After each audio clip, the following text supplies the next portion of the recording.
સો હે ગાઈસ નાઈ તો થઈ ગયો કમ્પ્લીટ કેમ કે આજ તો ઘણો સમય પછી હું જવાનો છું મારા મામાના ઘરે તો નીકળી ગયા હું ને મારી બેન મારા મામાના ઘરે જવા માટે ભાણવરમાં આજ કંઈક નવીન લાગે છે અને પછી આવી ગયા પછી જલારામ સિલેક્શનમાં કેમ કે નાના છોકરા માટે કપડા લેવાના લઈ લીધા કપડા હું ને મારી બેન નીકળી ગયા રસ્તો હતો બહુ મસ્ત પણ તડકો એવો ખતરનાક હતો તો બાંધી લીધો મોઢે રૂમાલ અને થોડી વારમાં જ પહોંચી ગયા અમે મારા બીજા બેનના ઘરે મારી બેને થોડી વાર નાના છોકરાને રમાડ્યો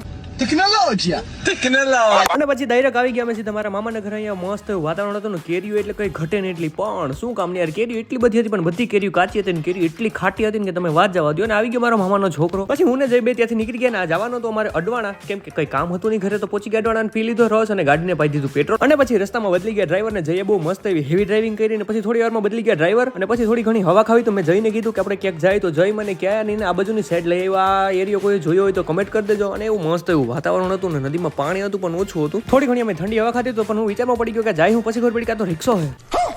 અને પછી નીકળી ગયા ઘરે જવા માટે મોર મિની વ્લોગ્સ માટે do like share and subscribe bye bye.